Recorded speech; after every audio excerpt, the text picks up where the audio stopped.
Hello बच्चों। Jai Hind sir. Namaste sir. Good evening sir. Good evening, Jai Hind, namaste. हाँ जी, sir good evening sir. Evening बेटा।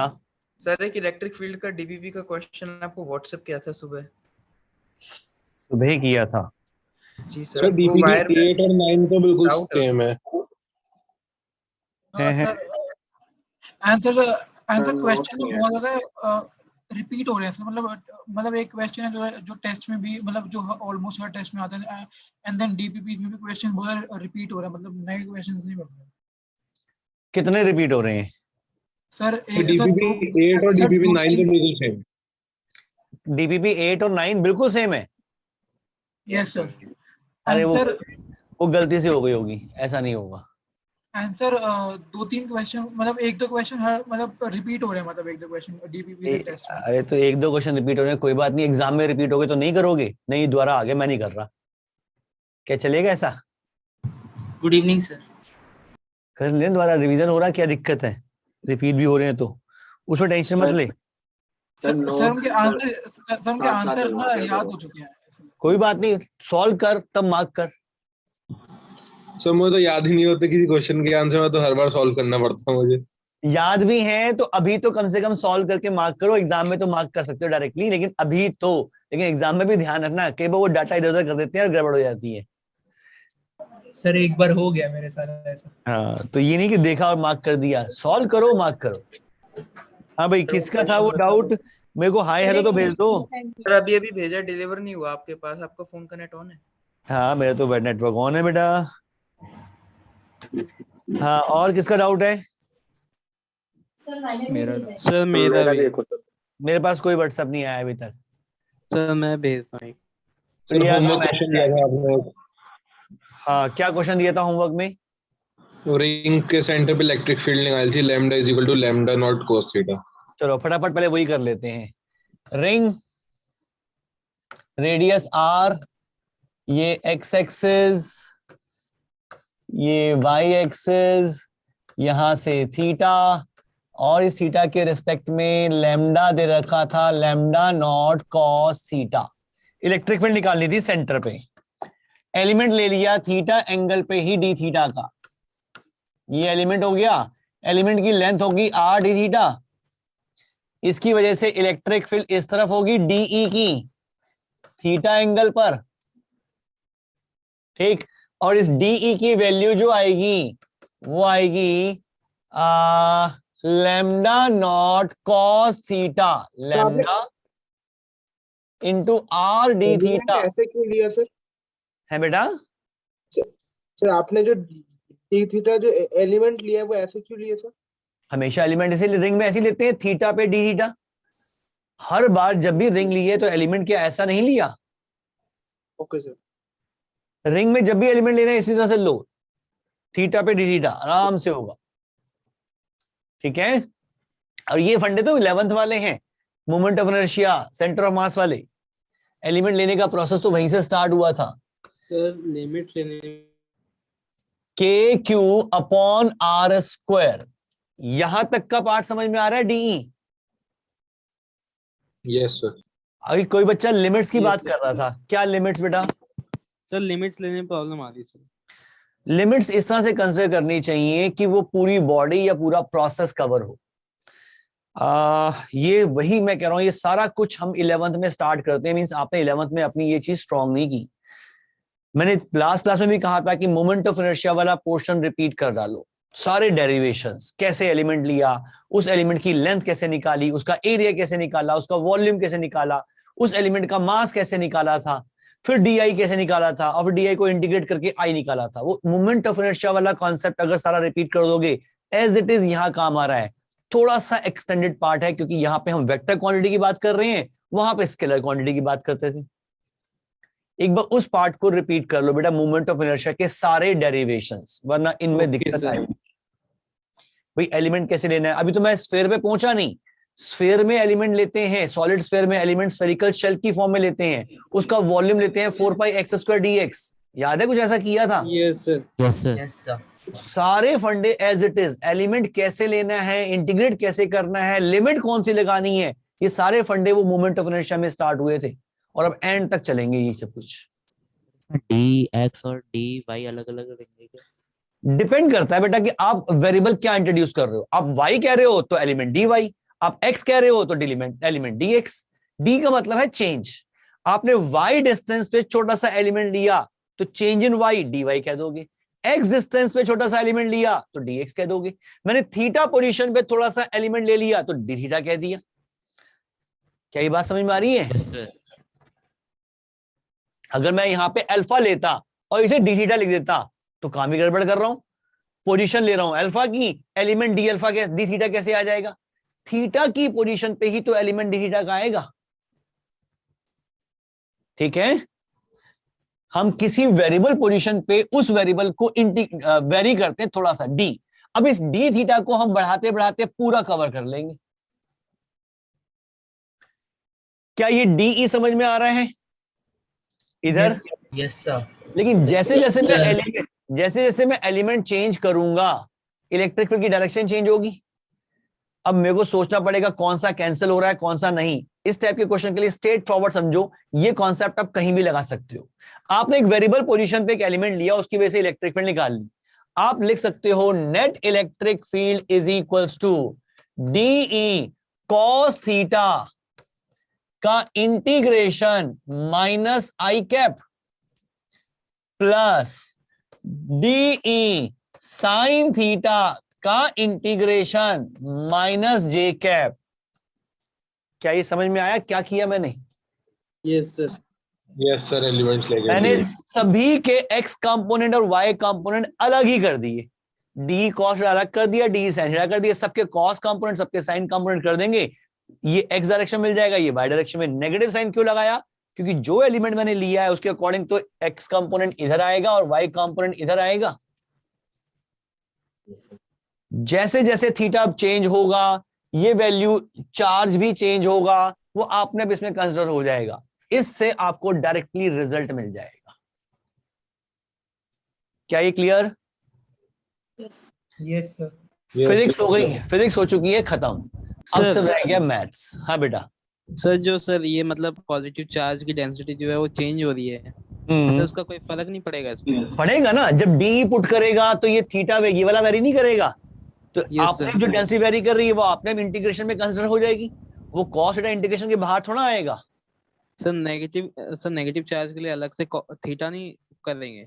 जब नेगेटिव चार्ज आएगा तो ये नेगेटिव नेगेटिव मिलके पॉजिटिव बना देगा, वो आपने प्लस वाई की डायरेक्शन में आ जाएगा। हमें टेंशन लेने की जरूरत ही नहीं। Yes sir. तभी तो मैंने प्रॉब्लम हो रही थी सर। तभी तो मैं वेक्टर फॉर्म ले रहा हूं। जो वो चेंज होगा वो अपने आप डायरेक्शन चेंज कर देगा इसकी, मुझे टेंशन लेने की जरूरत नहीं है। क्लियर? Yes sir. आयुष क्या पहले क्या कुछ पढ़ रखा है बेटा? आयुष कुमार सिंह। Yes sir. तो पहले का सारा आता है ना? ऐसा तो नहीं कि पहली क्लास में आया हो कुछ भी नहीं आता तो कुछ समझ में नहीं आएगा फिर। हाँ सर वो मैं पीछे के वीडियोस देख के समझ लूंगा सर। नहीं, समझ लेना चाहिए पहले से ही, वरना क्या होगी कि आगे की क्लासेस समझ में नहीं आती। अगर पिछले कॉन्सेप्ट नहीं पता तो आगे की क्लास उन्हीं कॉन्सेप्ट पे बेस्ड होंगी, फिर वो कैसे समझ में आएगी? यस।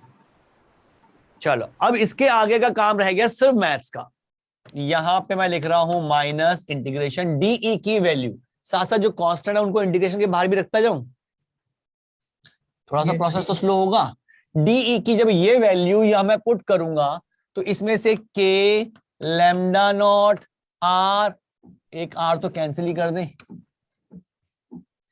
के लैम्डा नॉट अपॉन आर बाहर आ गया, अंदर रह गया कॉस थीटा डी थीटा, और ये कॉस थीटा उसके प्रोडक्ट में है तो ये आ गया cos square theta d theta I cap minus फिर से लिख दिया इंटीग्रेशन के lambda not by r integration sine theta cos theta d theta.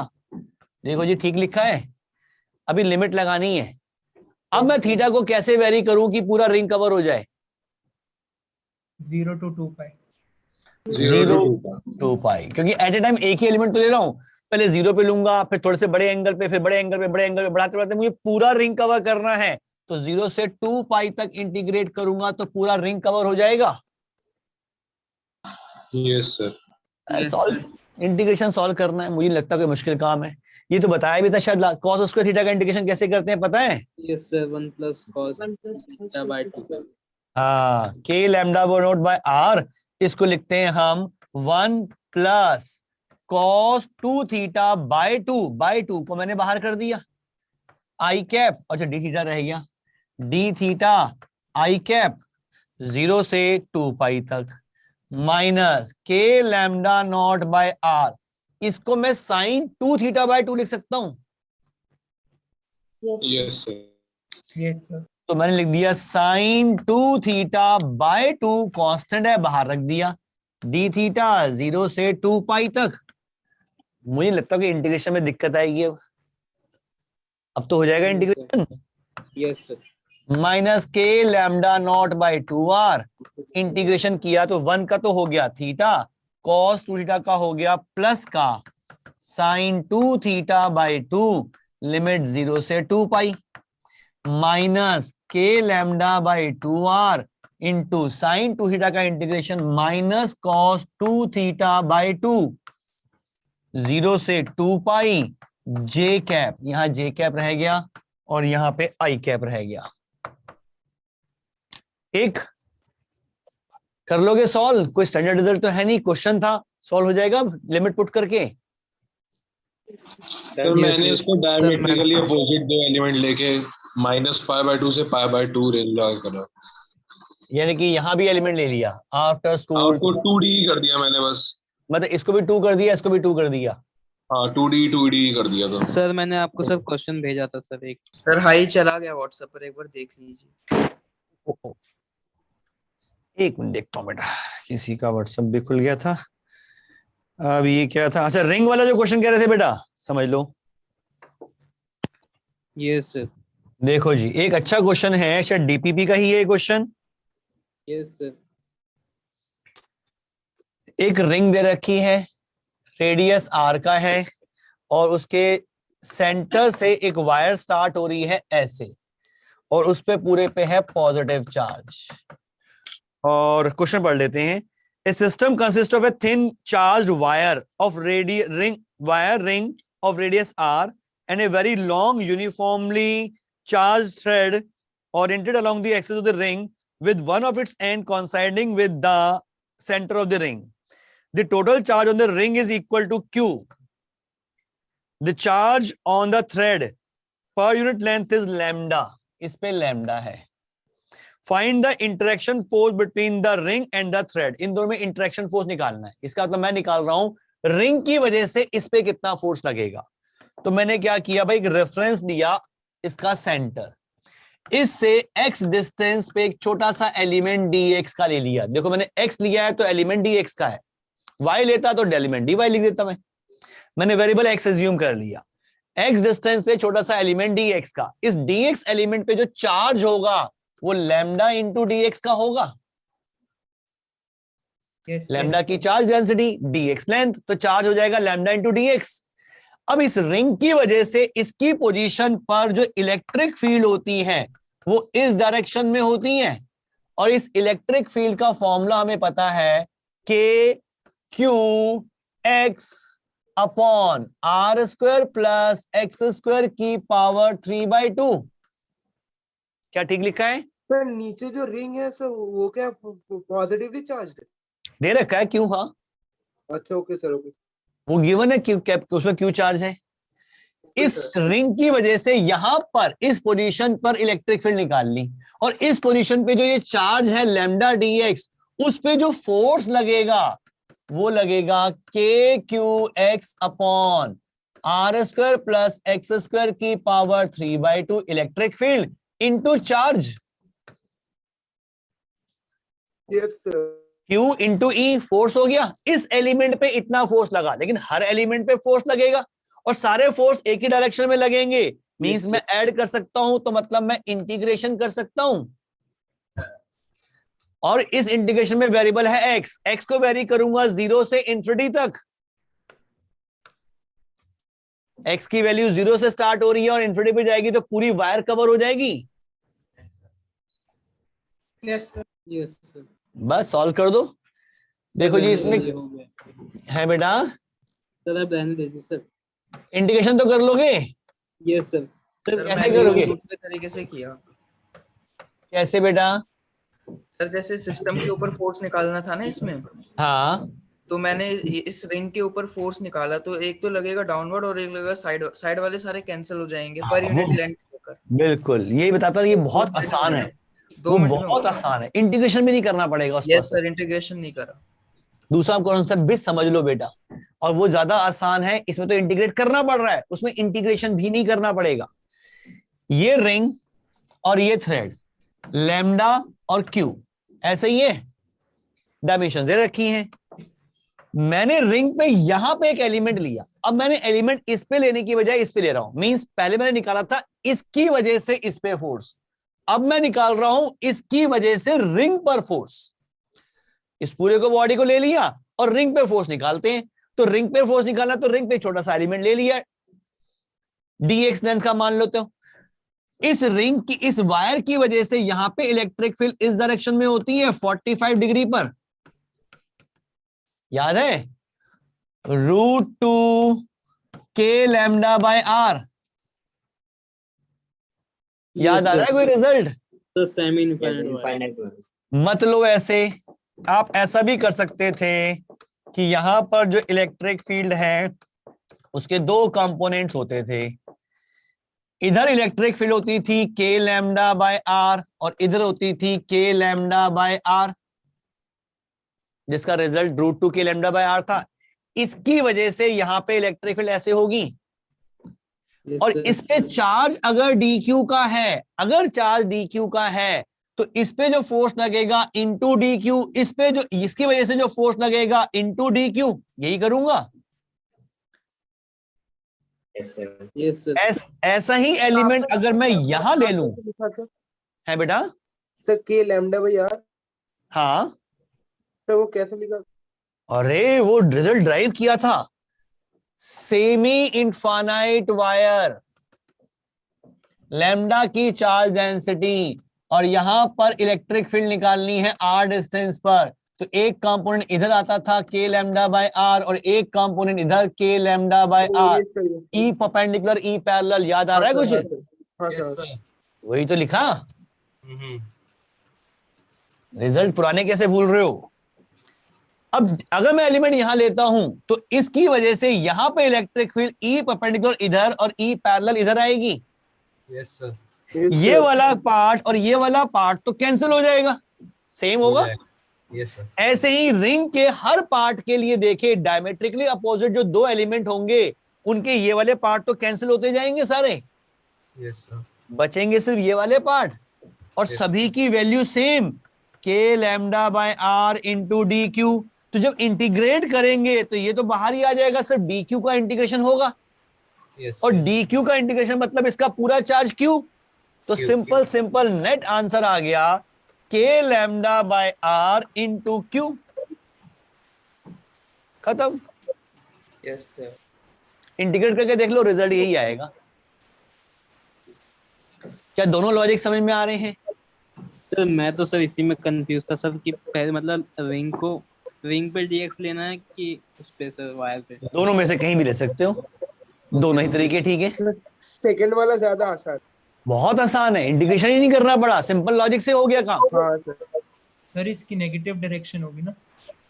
Force इधर लग रहा होगा ना, डायरेक्शन इसकी वजह से इस पे फोर्स इधर लगा, तो इसकी वजह से इस पे फोर्स उधर लगेगा, एक्शन रिएक्शन। Yes sir. क्या क्लियर है? Yes sir. किसने भेजा है? सर अमन।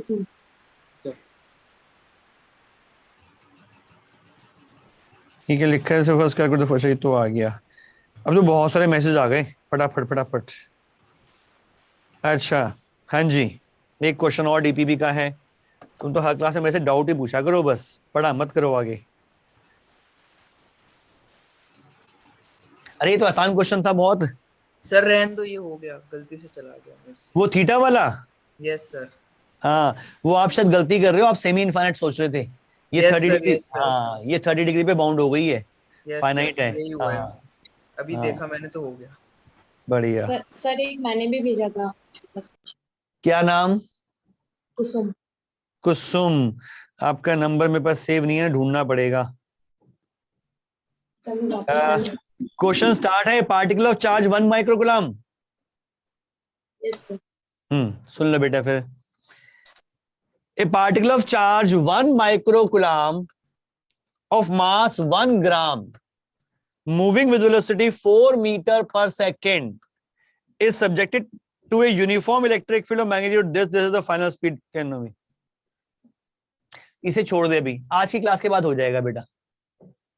सर ये एडवांस का क्वेश्चन है आई थिंक, और इसका आंसर आ रहा था 7 होनी चाहिए स्पीड, और सारे ऑप्शन 7 से कम है, और पूछा कैन नॉट बी, तो क्या टिक करे? Yes sir. ये एडवांस का क्वेश्चन है, यस मतलब सर। इतना आसान क्वेश्चन एडवांस में नहीं आ सकता। नहीं सर, नहीं, क्वेश्चन मेंस में आसान एग्जाम है, इसका आंसर भी आ गया 7, लेकिन सारे ऑप्शंस कम दे रखे 7 से, और कैन नॉट बी पूछा। मैं निकाल लेता हूँ। Particle of charge this and mass this moving with velocity 4 metre per second is subject to a uniform electric field final velocity can not be. तो इसमें दो केस लेने पड़ेंगे हमें। 4 मीटर पर सेकंड से मूव कर रही है, तो u तो हो गया 4 मीटर पर सेकंड, और एक्सलरेशन की वैल्यू आएगी, इलेक्ट्रिक फील्ड है 300, और चार्ज है 10 की पावर -6, और मास है 10 की पावर -3, 10 की पावर -3, मतलब 0.3 metre per second square. Particle mass this, gram this, uniform velocity. A particle charge this and mass this gram moving with velocity this subject to uniform electric field of magnitude this, then its final speed cannot be. अच्छा time है, अच्छा दे रखा है 10 second, time दे रखा है 10 second. एक बार तो निकालो, v is equals to u plus 87, एक आएगा v is equals to u plus -83, 1 से 7 के बीच में आंसर आ सकता है। सर ये रेंज क्यों ले रहा है अपन? तभी तो मैंने कहा कि क्लास के बाद समझोगे, आपने कहा नहीं करो। आंसर 1 to 7, फिर तो हो गया ये। आंसर 1 से 7 के बीच में पॉसिबल है बस। अगर कोई आंसर 1 से नीचे, उल्टी भी तो हो सकती है। वो नहीं सोचा सर एडवांस में। हाँ, तो भाई यही गड़बड़ करते हो। चलो जी पढ़ लें कुछ आगे। अब आज यही टॉपिक पढ़ना है हमें। हेडिंग डाल लो, motion of charge particle in uniform electric field. Motion of charge particle in uniform electric field. सब कुछ पुराने वाला kinematics, straight line motion, projectile motion, सब कुछ वही चलेगा। बस फर्क ये पड़ेगा कि एक्सेलरेशन की एक नई वैल्यू हम निकालेंगे इलेक्ट्रिक फील्ड की हेल्प से, यानी कि इलेक्ट्रोस्टैटिक फोर्स की हेल्प से। बाकी सब कुछ पुराना है। सर, हाँ बेटा।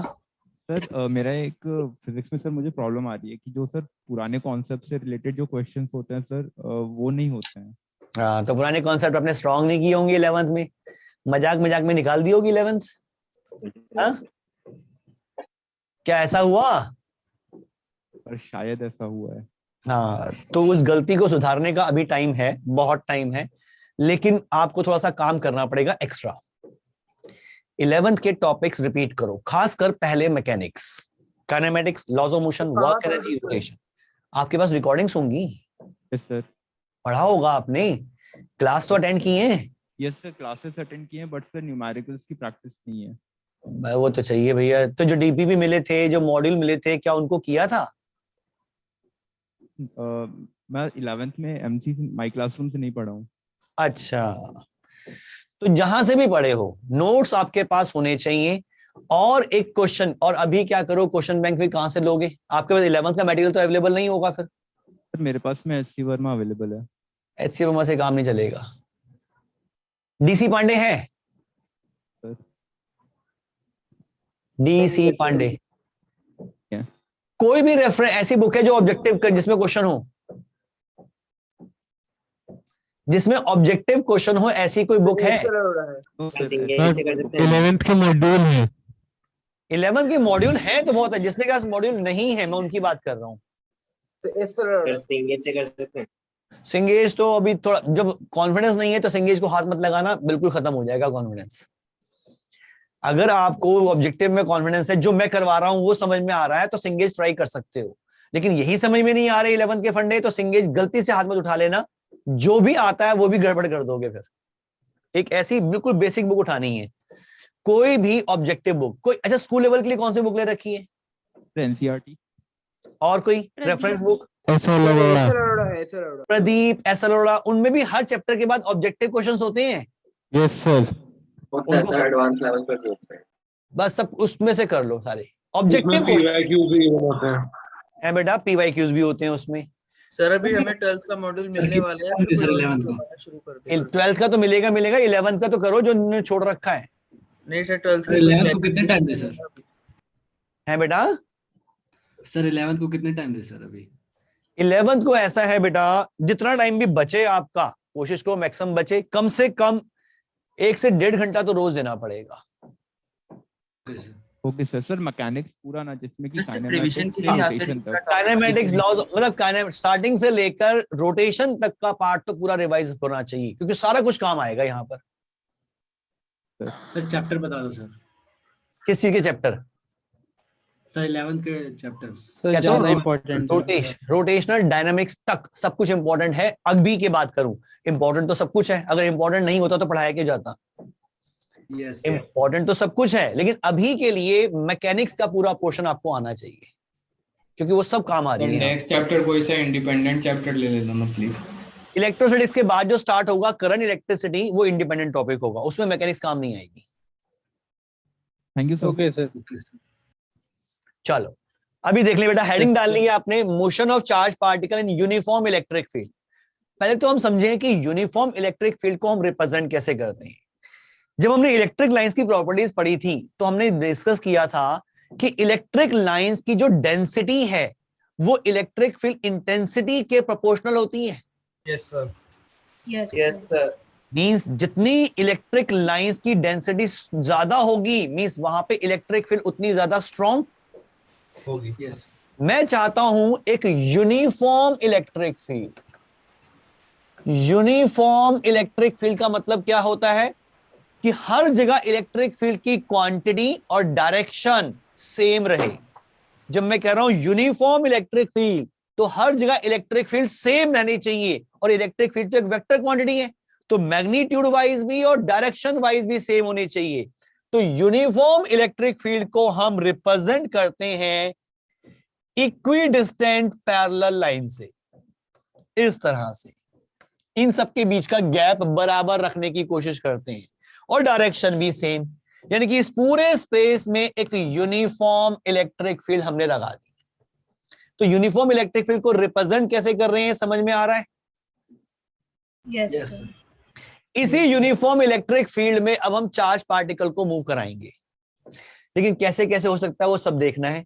मान लेते हैं कोई भी चार्ज पार्टिकल हमने रख दिया, यहां पर एक चार्ज पार्टिकल रख दिया Q, मास उसका m और चार्ज Q। अब मास का तो कोई रोल, अगर मैं ग्रेविटी को नेग्लेक्ट कर दूं, मैक्सिमम क्वेश्चन में देखा होगा नेग्लेक्ट ग्रेविटी, तो इस चार्ज पार्टिकल पर ये इलेक्ट्रिक फील्ड तो फोर्स लगा रही होगी। यस। अगर ये इलेक्ट्रिक फील्ड फोर्स लगाएगी तो कितना लगा रही होगी भाई? Q into E। Q into E।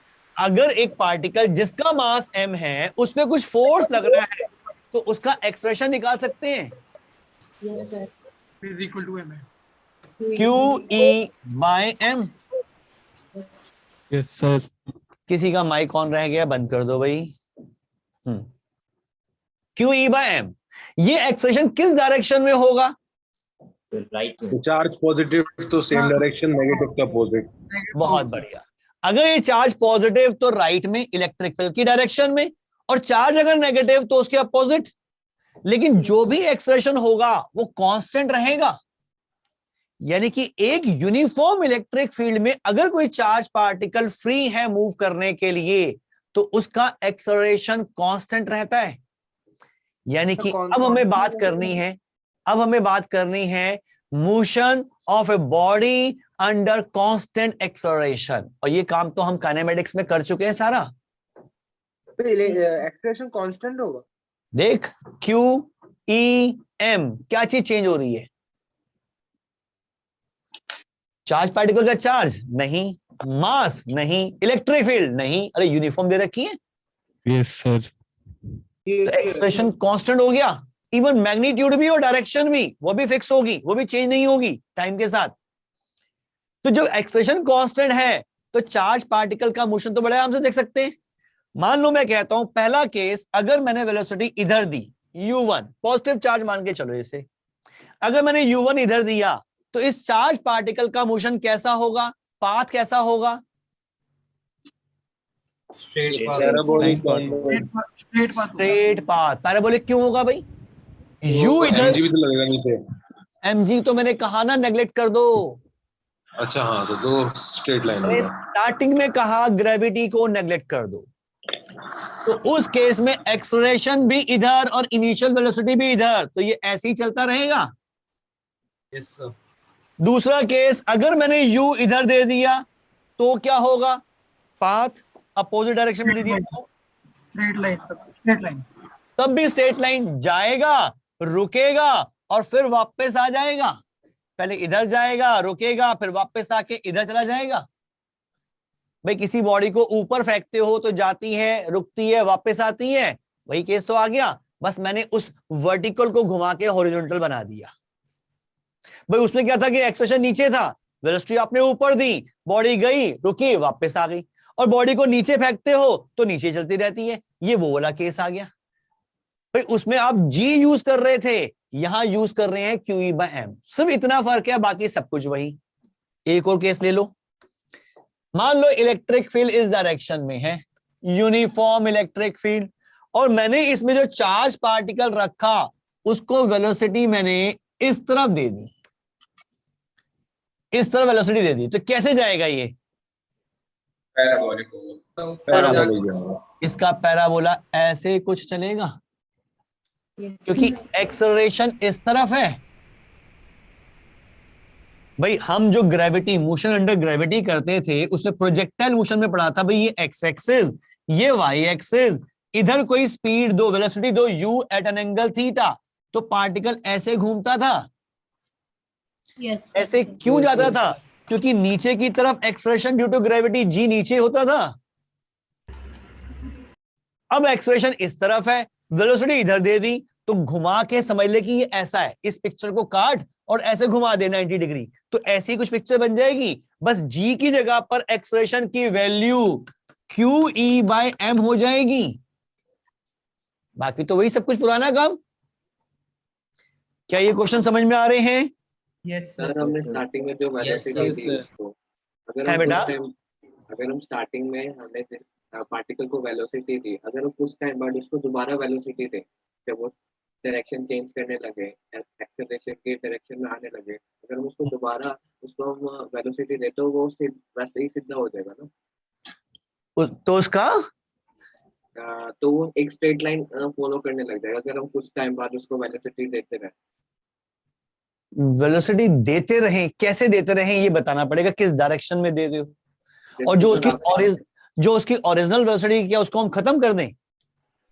नहीं सर, जैसे कि आपने एक पार्टिकल को स्टार्टिंग में इनिशियल वेलोसिटी दी, कुछ हाँ। टाइम बाद इसको जब ये एक्सेलरेशन के पाथ पे चलने लगा राइट डायरेक्शन में, एक्सेलरेशन के पाथ में नहीं चलेगा, ये राइट में नहीं आएगा किसी भी हालत में।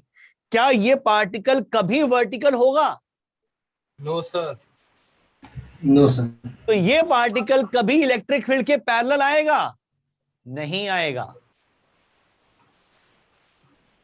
इसके पैरेलल कभी नहीं आएगा। ये पैराबोला होगा बेटा, इस तरह से चलता रहेगा। ये पैराबोला को आगे एक्सटेंड करें तो ये जो पाथ होता है ये पैराबोलिक होता है ना, तो इसको एक्सिस के पैरेलल कैसे ला दोगे आप?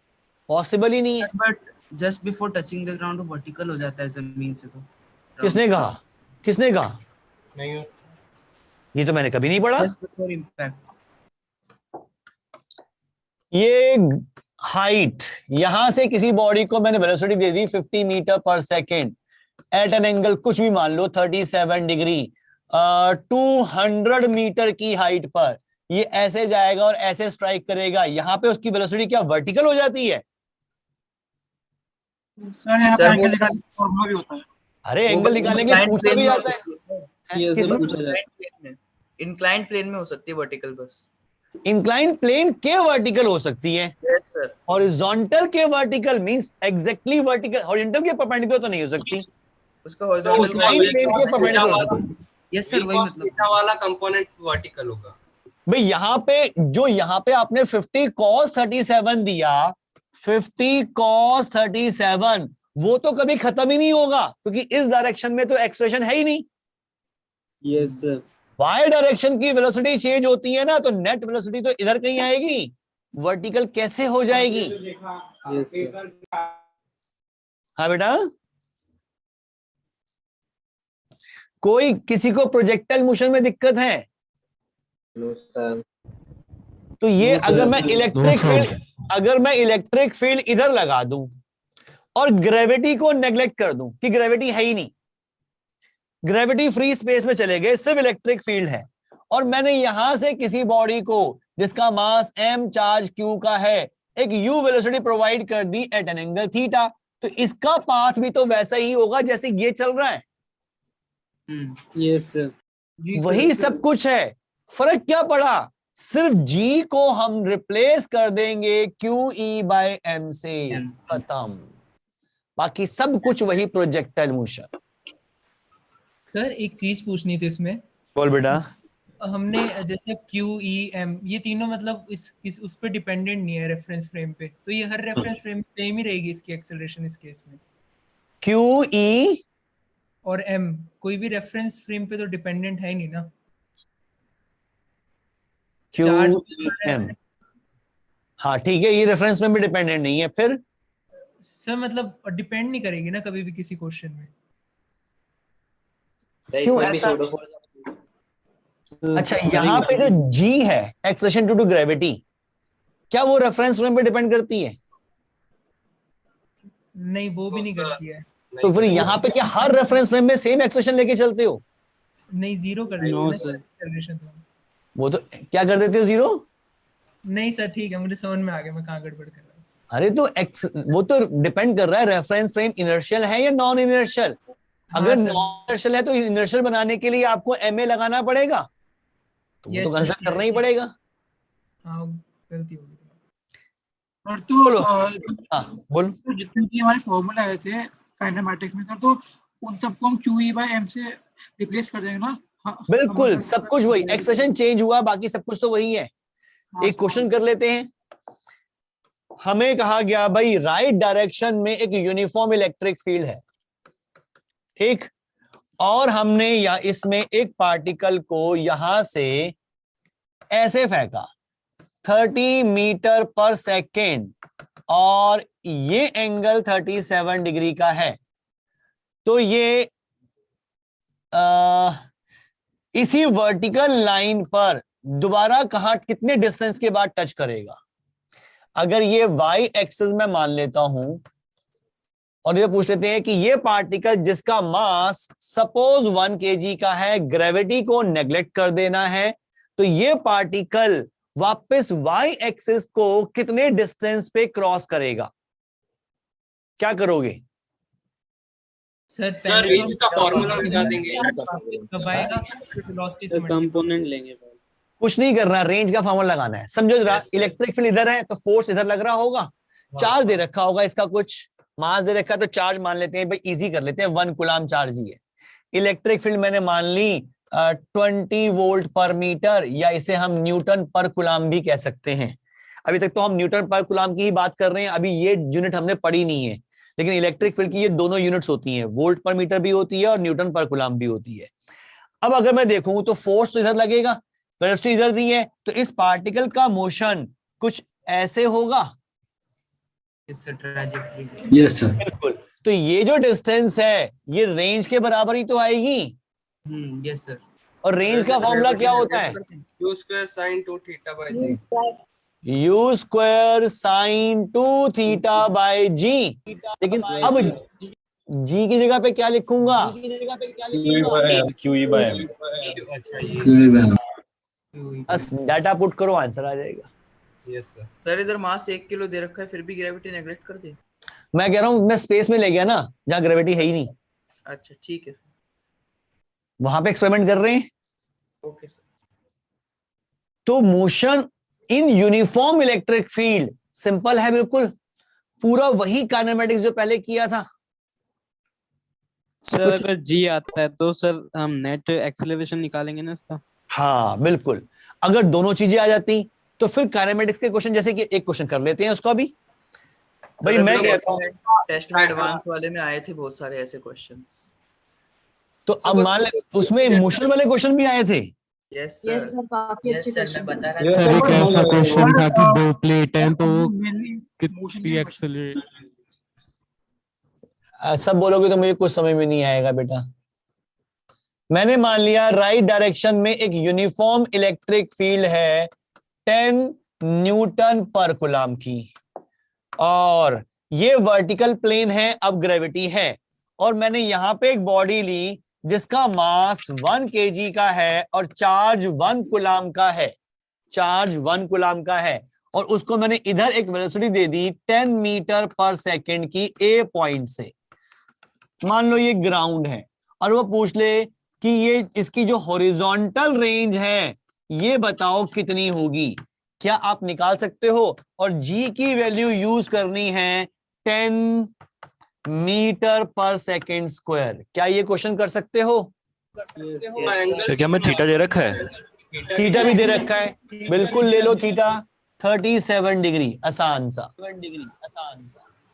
तो हम स्पीड के सर कॉस कंपोनेंट ले लेंगे और फिर जो ग्रेविटी का इफेक्ट होगा ही नहीं, हम सिर्फ इलेक्ट्रिक फील्ड के एक्सेलरेशन का इफेक्ट ले लेंगे। मैंने कहा ग्रेविटी का इफेक्ट लेना है। अब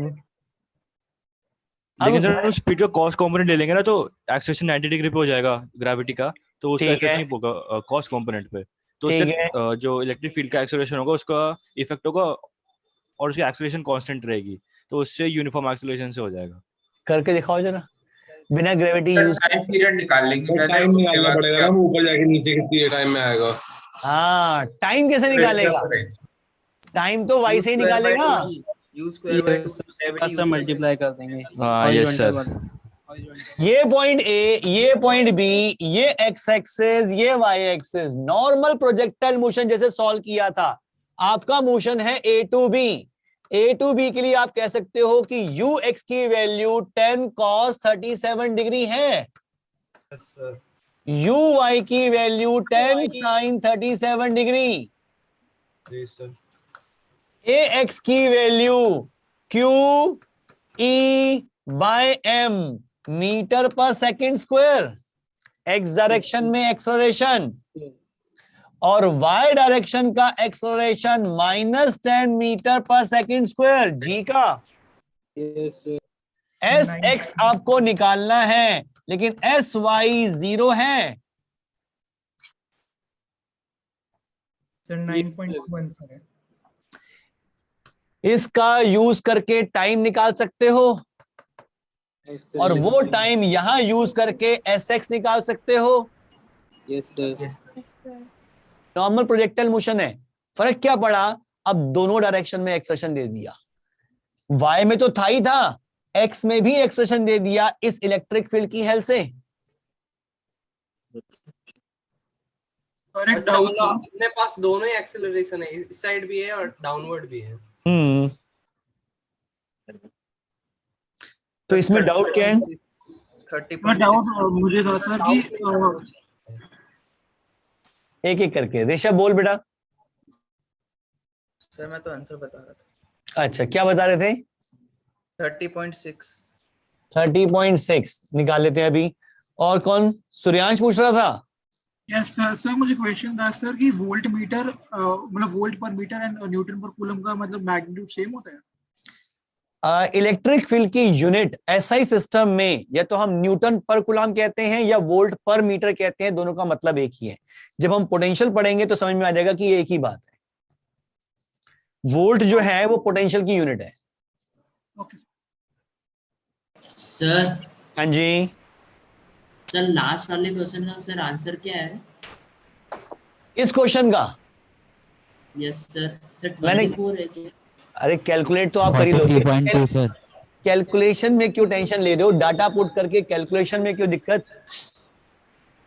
कॉन्सेप्ट समझो, फिजिक्स समझो, मैथ्स मत पढ़ो मेरे से। मैथ्स में भी कैलकुलेशन अरे कर लेना, कैलकुलेटर से चेक कर लेना उसके बाद।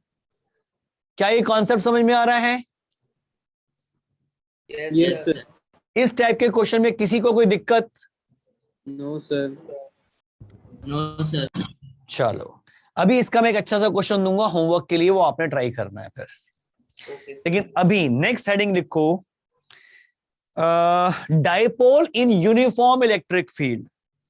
यूनिफॉर्म इलेक्ट्रिक फील्ड में हमने एक सिंगल चार्ज पार्टिकल को तो मूव करा के देख लिया, अब बात करते हैं डाइपोल की। हाँ जी, इसका आंसर 15.8 आ रहा है मेरा। मेरे बच्चे आंसर आप कैलकुलेशन मल्टीप्लिकेशन डिवीजन तो कर ही लोगे, मेरे को उसमें टेंशन नहीं है। ये वाला क्वेश्चन और एक बार थोड़ा बोल देंगे? ये वाला क्या, ये वाला क्वेश्चन था कि ग्रेविटी लग रही है नीचे की तरफ, acceleration due to gravity use करना है 10 मीटर पर सेकेंड स्क्वायर। हॉरिजॉन्टल डायरेक्शन में हमने लगा दी है इलेक्ट्रिक फील्ड 10 न्यूटन पर कूलम की।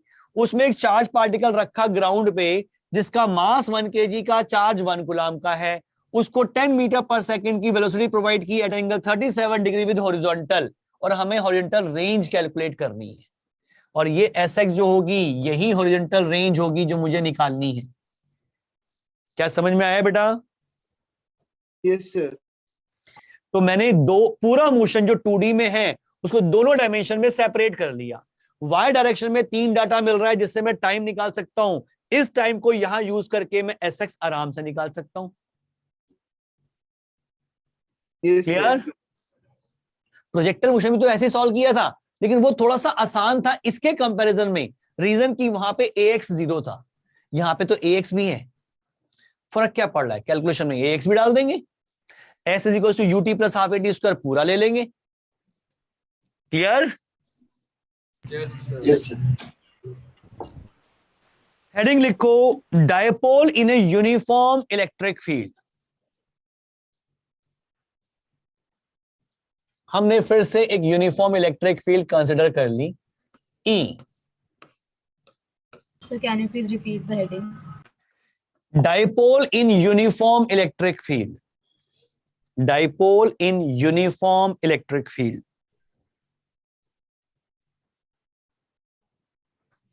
एक यूनिफॉर्म इलेक्ट्रिक फील्ड E, और मैंने इसमें रख दिया एक dipole -Q + Q 2a। Dipole हम पढ़ चुके हैं ना?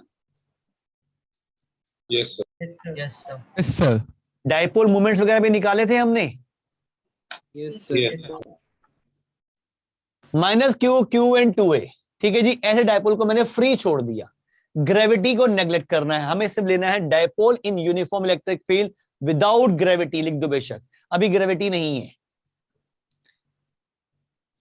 अब हमें इसमें देखें, डाइपोल पर जो पॉजिटिव चार्ज है उस पॉजिटिव चार्ज पर इस इलेक्ट्रिक फील्ड की वजह से इलेक्ट्रिक फील्ड की डायरेक्शन में एक फोर्स लगेगा QE का। Yes sir. और नेगेटिव चार्ज पर इस इलेक्ट्रिक फील्ड की वजह से अपोजिट डायरेक्शन में QE का फोर्स लगेगा। क्वांटिटी तो QE की रहेगी, डायरेक्शन उल्टी होंगी।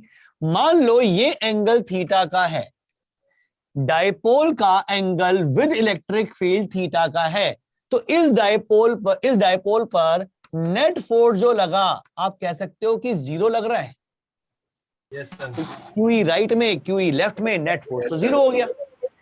ये अपने पास नोट कर लें स्टेटमेंट के through. Net force on A dipole in uniform electric field is always 0। Net force on A dipole in uniform electric field, uniform पे मैं स्ट्रेस दे रहा हूं, ध्यान रखना, क्योंकि नॉन यूनिफॉर्म में केस चेंज हो जाएगा। Net force on a dipole in a uniform electric field is always 0. अब नेट फोर्स तो 0 है, लेकिन क्या ये इक्विलिब्रियम में होगा डाइपोल?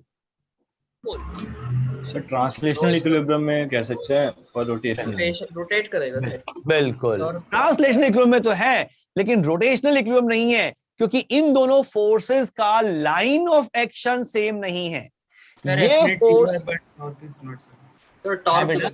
बिल्कुल इन दोनों का क्या चीज? अजय क्या कह रहे हो? No sir. कोई और कुछ कह रहा था? Yes sir. मुझे समझ नहीं आया क्या कह रहे थे भाई। दोबारा रिपीट करो। चलो, QE दोनों फोर्सेस का लाइन ऑफ एक्शन अलग है, तो मैं कह सकता हूं कि दोनों फोर्सेस मिलकर एक कपल क्रिएट कर रहे हैं, और एक कपल की वजह से सिस्टम पे एक टॉर्क लगता है, और उस टॉर्क की वैल्यू निकालते हैं force into perpendicular distance between the forces. Force की वैल्यू है Q इंटू E, और इन दो फोर्सेस के बीच का जो परपेंडिकुलर डिस्टेंस है वो होगा 2a sin theta. Yes sir. यानी कि इतना टॉर्क इस पे लग रहा होगा, और यहां पे Q इंटू 2a को मैं P लिख सकता हूं, डायपोल मोमेंट। यस तो ये टॉर्क हो जाएगा PE sin थीटा। ये मिल गया टॉर्क का मैग्नीट्यूड। यानी कि इतना टॉर्क इस डायपोल पे इस समय लग रहा है, जो थीटा पे भी डिपेंड कर रहा है, किस एंगल पे रखा उसके अकॉर्डिंग टॉर्क लगेगा। हाँ या ना? Yes sir. ठीक। अब इस टॉर्क की डायरेक्शन, इसमें जो यूनिफॉर्म में तो केस अलग हो जाएगा ना टॉप का। है बेटा, नॉन यूनिफॉर्म फील्ड में टॉप का फॉर्मूला तो अलग हो जाएगा ना। हाँ, नॉन यूनिफॉर्म इलेक्ट्रिक फील्ड में तो मैं ये फॉर्मूला लगा ही नहीं सकता। वहां तो मुझे अलग अलग फोर्स निकालना पड़ेगा, फिर टॉर्क निकालना पड़ेगा, और उसमें ये भी डिपेंड करेगा कि किस एक्सिस के अबाउट टॉर्क निकाल रहे हैं, क्योंकि वहां पे कपल क्रिएट होगा ये जरूरी नहीं है। यहां तो कपल क्रिएट हो रहा है, वहां पे कपल नहीं होगा। वहां पे फोर्सेस की या तो वैल्यू अलग होगी या डायरेक्शन अलग होगी। सर डायपोल मोमेंट फोर्स नहीं लगाता है? डायपोल मूवमेंट फोर्स लगाता है। डायपोल मूवमेंट क्या चीज है? Q इंटू 2a को हमने डायपोल मूवमेंट कहा है। Yes sir. वो फोर्स तो कैसे force- लगाए? सर उसकी वजह से हमने इंटेंसिटी निकाली थी ना। हाँ, तो वो फोर्स लगाएगा किसी चार्ज पार्टिकल पे लगाएगा ना। कौन सा चार्ज पार्टिकल पड़ा, किस पे लगाएगा? अच्छा सर। भाई किसी की वजह से इलेक्ट्रिक फील्ड आ रही है, उस इलेक्ट्रिक फील्ड में मैं कोई चार्ज रखूंगा तो उस पे फोर्स लग जाएगा। चार्ज ही नहीं है, फोर्स किस पे लगाओगे? सर डायपोल बॉडी की तरह एक मतलब। हाँ, डायपोल एक बॉडी की तरह है। ये डायपोल है। इस डायपोल को मैंने किसी और यूनिफॉर्म इलेक्ट्रिक फील्ड में रख दिया। ये इलेक्ट्रिक फील्ड इस डायपोल की वजह से नहीं है, ये इलेक्ट्रिक फील्ड किसी और रीजन से है। एक यूनिफॉर्म इलेक्ट्रिक फील्ड दे रखी थी, मैंने उस पर डायपोल रख दिया। जैसे ही डायपोल रखा, डायपोल के पॉजिटिव पोल पे इधर फोर्स और नेगेटिव पे इधर फोर्स लगना शुरू हो गया। नेट फोर्स तो जीरो, लेकिन उन फोर्सेस ने उस डायपोल को घुमा दिया, यानी कि उस पर टॉर्क लग रहा था। ठीक, वो टॉर्क की वैल्यू हमने निकाली है PE sin थीटा। कोई प्रॉब्लम अभी भी किसी को इसमें? अच्छा, ये टॉर्क का मैग्नीट्यूड तो निकल गया, डायरेक्शन किधर है इस टॉर्क की? Sir direction perpendicular to the plane. Inward. Yes sir. Yes sir. Inward कह सकता हूं टॉर्क की डायरेक्शन इनवर्ड है। तो देखो, मैं अगर इसको वेक्टर फॉर्म में कन्वर्ट करना है तो इनवर्ड डायरेक्शन P वेक्टर और E वेक्टर दोनों के परपेंडिकुलर हैं। मींस मैं क्रॉस प्रोडक्ट की हेल्प से टॉर्क को वेक्टर फॉर्म में बना सकता हूं, लेकिन बस मुझे ये चेक करना है कि मैं P क्रॉस E करूं या E क्रॉस P करूं। क्या करना चाहिए? P इस तरफ, इसका डायपोल मोमेंट इधर है, और इलेक्ट्रिक फील्ड इस, उल्टा बोल गया, P इस तरफ और E इस तरफ। ये रेड वाला पेन जो है ये P की डायरेक्शन बता रहा है, और ब्लैक पेन जो है ये इलेक्ट्रिक फील्ड की डायरेक्शन बता रहा है। मैं E क्रॉस P करूंगा तो आउटवर्ड डायरेक्शन आ रही है, नहीं चाहिए।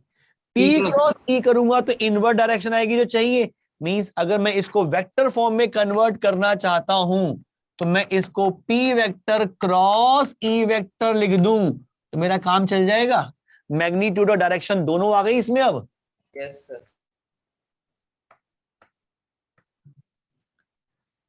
Torque vector is equals to P vector cross E vector. This is the torque on a dipole in uniform electric field. Torque on a dipole in uniform electric field. P vector cross E vector. Sir एक question था sir sir आपने बिना आपने इसका formula लिखने से पहले ही इसकी डायरेक्शन निकाल दी थी सर, वो आपने कैसे करा? मतलब ऐसे सोच लिया कर, देख जैसे ये डायपोल पड़ा हुआ है, इस पे फोर्स इधर लगा और इस पे फोर्स इधर लगा, जैसे इस पे लग रहा था, तो ये पेन कहां घूमेगा? आपकी डायरेक्शन, आपकी तरफ से देखा जाए तो ये क्लॉकवाइज जाएगा या एंटी क्लॉकवाइज जाएगा? क्लॉकवाइज। क्लॉकवाइज का मतलब इनवर्ट डायरेक्शन नहीं होता। यस सर, इनवर्ड होता तो इसका मतलब इससे जो टॉर्क लग रहा है वो क्लॉकवाइज ही तो लग रहा है, इनवर्ट ही तो लग रहा है, तभी तो इसको ऐसे घुमा रहा है। है। यस सर, ठीक है। क्लियर? पर सर अगर पीछे डायरेक्शन देखते तो वो इनवर्ट भी घूम सकता है। पीछे डायरेक्शन कैसे देखें? यानी कि बैलेंस है ना, QE और QE। अगर इस पे QE इधर लग रहा है, इस पे QE इधर लग रहा है, तो ये इस डायरेक्शन के अलावा इधर तो जा ही नहीं सकता। हाँ सॉरी सर, यस। हाँ, अगर इसका नेगेटिव इधर होता, पॉजिटिव इधर होता तो ऐसे घूमता, लेकिन पॉजिटिव इधर है, नेगेटिव इधर है, तभी तो डायपोल मोमेंट की डायरेक्शन भी मैंने इधर बताई है, P वेक्टर। उल्टा करता तो घूमता उल्टा, फिर टॉर्क उल्टा लगता फिर। और P वेक्टर को अगर मैं नेगेटिव वेक्टर बना दूंगा तो डायरेक्शन अपने आप उल्टी हो जाएगी, मुझे टेंशन लेने की जरूरत ही नहीं उसमें। फिर क्या ये क्लियर? Yes sir. अब ये देखो बेटा, यहां पे 3 स्पेशल केसेस हैं जो ध्यान रखने हैं। पहला, थीटा अगर 0 डिग्री है तो टॉर्क 0 आएगा। Yes sir, yes sir. Theta अगर 180 डिग्री है तो भी टॉर्क 0 आएगा। Yes yes sir. और अगर थीटा 90 डिग्री है तो टॉर्क की वैल्यू P इंटू E, मतलब मैक्सिमम पॉसिबल होगी।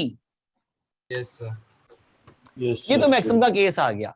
इन दोनों में टॉर्क 0 आ रहा है, यानी कि अगर ये डायपोल इलेक्ट्रिक फील्ड के पैरेलल है, 0 पे भी होगा और 180 पे भी होगा, लाइक पैरेलल और 180 पे अनलाइक पैरेलल, दोनों बार टॉर्क 0 होगा और फोर्स तो 0 है ही। तो ये दोनों पोजीशंस इक्विलिब्रियम वाली पोजीशंस हैं। Yes sir, yes sir. ये भी इक्विलिब्रियम है और ये भी इक्विलिब्रियम है, लेकिन ये इक्विलिब्रियम जो है ये स्टेबल है और ये इक्विलिब्रियम अनस्टेबल है, ये ध्यान रखना है।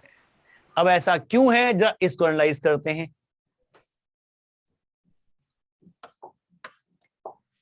अगर मैंने इधर यूनिफॉर्म इलेक्ट्रिक फील्ड ले ली और मैंने डायपोल को रख दिया इसी के पैरेलल -q + q, जब थीटा 0 डिग्री है, पहला केस, ये वाला पहला केस मैंने यहां ड्रॉ किया है।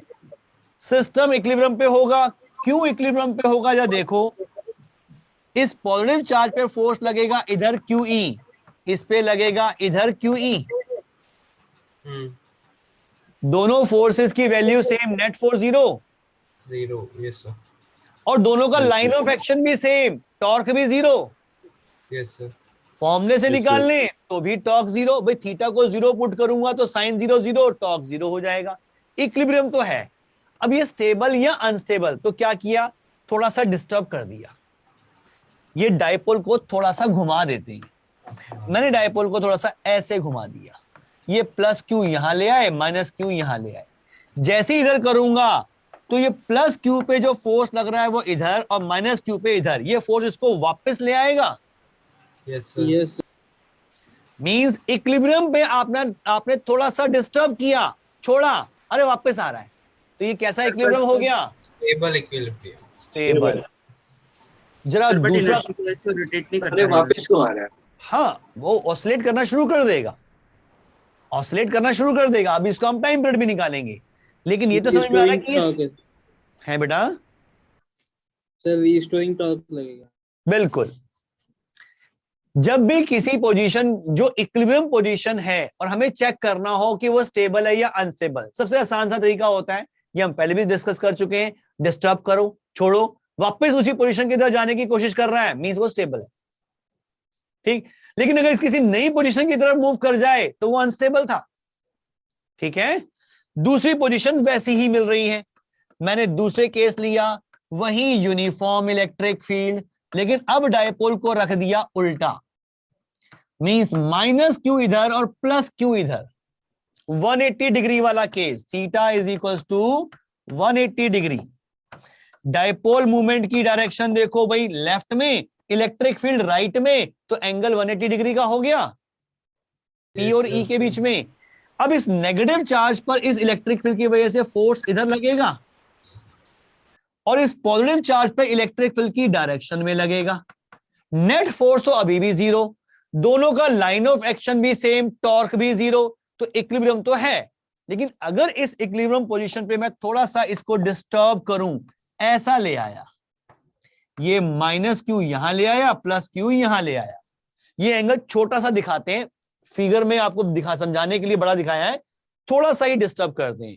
लेकिन थोड़ा सा डिस्टर्ब किया तो क्या हुआ, इस माइनस क्यू पे तो फोर्स लगेगा इधर और इस पे लगेगा फोर्स इधर, तो ये वाले फोर्सेस मिलकर टॉर्क लगाएंगे और इसको इस डायरेक्शन में घुमाएंगे, एंटी क्लॉकवाइज।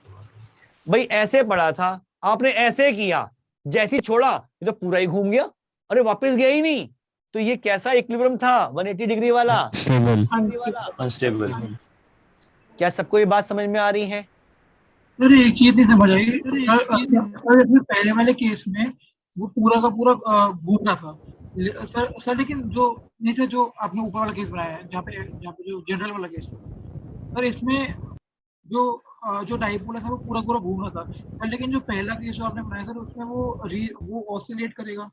नीरव समझ बड़ा, सुन सुन सुन, इसमें पूरा पूरा घूम रहा था, ये कब कहा मैंने? ये किसने बताया कि ये पूरा घूम रहा है? ये तो मैंने रखा यहाँ पे और मैं टॉर्क निकाल रहा हूं, घूम कहां रहा है? घूमेगा तो तब जब मैं छोड़ूंगा इसको घूमने के लिए, और घूमेगा भी तो ये यहां से इधर आएगा तो नेट टॉर्क जीरो हो जाएगा, लेकिन मोमेंटम मिल चुका होगा, ओवरशूट करेगा, लेकिन टॉर्क उल्टा लगना शुरू हो जाएगा, यहां रुकेगा फिर वापस आएगा, ये ऐसे ऑसिलेट करना शुरू कर देगा, घूमेगा नहीं। किसने कहा ये घूमेगा? ये डायपोल इस इलेक्ट्रिक फील्ड में क्यों घूमेगा? कौन घुमाएगा इसको? कंप्लीट नहीं होगा, यहां पे ऐसे छोड़ा था आपने, टॉर्क लग रहा है इसको इधर घुमाने के लिए, तो ये जैसे इधर पहुंचेगा इस पे टॉर्क तो जीरो हो गया, लेकिन इसको एक मोमेंटम मिल चुका होगा, एंगुलर मोमेंटम, तो उस इनर्शिया की वजह से ये ओवरशूट करेगा, लेकिन जैसे ये इधर जाएगा टॉर्क उल्टा लगना शुरू हो जाएगा, ये तो कहीं ना कहीं जाके रुकेगा, फिर वापस आएगा, फिर मोमेंटम मिल गया, फिर इधर, तो ये इसी तरह से ऑसिलेट करना शुरू कर देगा। सर बट अगर हमने ज्यादा एंगल से उसको डिस्प्लेस कर दिया तो फिर फुल रोटेशन कर देगा? अगर ज्यादा एंगल मतलब 90 से ज्यादा घुमा दिया तो कर देगा। ओके सर, बिल्कुल। मतलब इसमें तो 90 से ज्यादा में कुछ भी नहीं होगा, अगर मैंने 90 से ज्यादा घुमा के भी छोड़ा तो भी वापस इधर आएगा। एग्जैक्टली ये थीटा एंगल 180 डिग्री करके छोड़ूंगा तो कुछ नहीं होगा। अगर इसको मैंने 180 डिग्री कर दिया तो ऐसी सिचुएशन आ जाएगी, पड़ा रहेगा जब तक डिस्टर्ब नहीं करोगे, डिस्टर्ब करोगे फिर वापस आ जाएगा।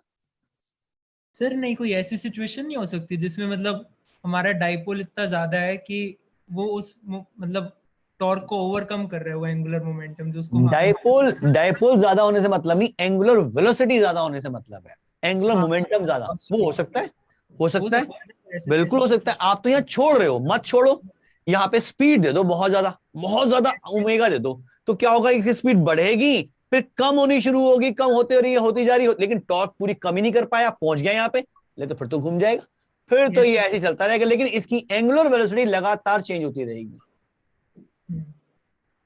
यहां से यहां तक बढ़ेगी और यहां से यहां तक कम होगी, फिर बढ़ेगी फिर कम होगी, रुकेगा नहीं। अगर आपने ज्यादा ही एंगुलर मोमेंटम दे दिया कि टॉर्क उसको जीरो ही नहीं कर पाया तो करता रहेगा ऐसे ही। यस ठीक। कोई प्रॉब्लम इसमें? देखो ऐसा होता है, सिंपल सा फंडा देखो, वो होते हैं झूले, पेड़ पे लगा देते हैं, रस्सी मान दी, बैठे हैं, आपने थोड़ी सी स्पीड दी, मान लो वो पेड़ के ऊपर कुछ नहीं है, सिर्फ एक डाल है जिसपे झूला लटका हुआ है और उस पर आप ऐसे स्विंग कर रहे हो, थोड़ी स्पीड बढ़ाई, चला गया, वापस आ गया, ये तो चले जा रहा है ऐसे ही। ऐसे होता है कि बहुत ज्यादा स्पीड दे दी तो वो वर्टिकल सर्कल कंप्लीट कर लेता है, होता है, लेकिन पूरे वर्टिकल सर्कल में क्या वर्टिकल सर्कल में स्पीड कांस्टेंट रहती है? वो यहां बना दो, क्या दिक्कत है? आप इसको यहां पे स्पीड दे दो बहुत तेजी से, तो ये जाएगा, स्पीड बढ़ेगी यहां तक, तो इसके बाद स्पीड कम होनी शुरू होगी, होती जा रही, कम होती जा रही है, लेकिन जीरो नहीं हुई, पूरा घूम गया, जीरो हुई नहीं, थोड़ा सा और आगे गया तो ये फिर से स्पीड बढ़नी शुरू हो जाएगी। वर्टिकल सर्कल में भी जब ऊपर जा रहा होता है तो स्पीड कम हो रही होती है, यहां तक पहुंच गया, निकल गया, अब तो स्पीड बढ़नी है। तो यही काम इसमें भी चल रहा होगा, कोई प्रॉब्लम नहीं है। सर प्रैक्टिकली सर जी जो है सो ज्यादा हो जाता है, फिर गिरने के चांस हो जाते हैं उसमें झूले में। Yes sir. हाँ, उसमें तो बेटा क्या ना कि एयर रेजिस्टेंस भी है, हम तो आइडल सिचुएशन लेके चलते हैं, air resistance, point of suspension पे फ्रिक्शन, सब कुछ नेगलेक्ट कर देते हैं हम तो। स्ट्रिंग का मास, रस्सी का मास नहीं लिया हमने तो बहुत सारी चीजें हमने नेगलेक्ट कर दी, तो जाके वो रिजल्ट निकाल रहे हैं। लेकिन प्रैक्टिकली तो बहुत सारी चीजें हमें सोचनी पड़ेंगी साथ में। सर कोई ऐसी पोजीशन नहीं हो सकती इस पे छोड़े तो वर्टिकल सर्कल कंप्लीट कर ले। एनर्जी कहां से एक्स्ट्रा आएगी मेरे बच्चे? तू यहां छोड़ेगा है और तू कहे कि वापसी आके वो इससे ऊपर चला जाए, ये एक्स्ट्रा एनर्जी कहां से लेगा ये? हाँ सर, एनर्जी कंजर्वेशन तो करेगा, या तो यहाँ पे स्पीड दे इसको बहुत ज्यादा कि घूमते हुए कर ले कवर। तू कह रहा छोड़ना भी है और ऊपर भी पहुंचा दूं, अरे ऐसे तो फिर एनर्जी बहुत सारी मिलती रहेगी, हमें कुछ काम करने की जरूरत ही नहीं, बहुत कुछ हो जाएगा ऐसे तो। सर क्रॉस प्रोडक्ट परपेंडिकुलर क्यों होता है? बहुत बढ़िया आदित्य, क्या बात है। वेक्टर्स पढ़ा था 11th में?